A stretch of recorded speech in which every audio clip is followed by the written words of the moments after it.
আসসালামু আলাইকুম রহমতুল্লাহি ওয়া বারাকাতুহু।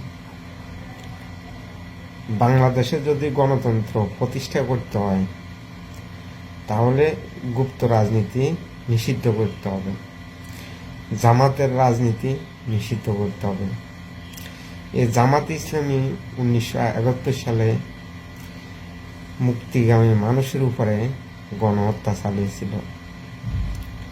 ঠিক একইভাবে 2026 সালের 12 ফেব্রুয়ারি নির্বাচনের পরে তারা এই কর্মকাণ্ড অব্যাহত রেখেছে। তাদের যে গুপ্ত সংগঠন আছে ছাত্র শিবির, জামাতে ইসলামী, তাদেরকে দিয়ে এই কর্মকাণ্ডগুলো তারা বর্তমানে অব্যাহত রেখেছে। পুরো রাজশাহী ইউনিভার্সিটি লাগবে না, রাজশাহী ইউনিভার্সিটির একটা হল, শুধু শেরে বাংলা হলে আমাদের যে অস্ত্র আছে সেই অস্ত্র দিয়ে রাজশাহী পুরো প্রশাসনকে আমরা এক সপ্তাহ চ্যালেঞ্জ করতে পারি। জামাত ইসলামের পূর্বপুরুষেরা যে কর্মকাণ্ডগুলো করে গেছে, এই জামাতের পূর্বপুরুষদের কর্মকাণ্ডর ধারা অব্যাহত রেখেছে জামাত শিবিরের যে নতুন প্রজন্মের নেতাকর্মী আছে তারা।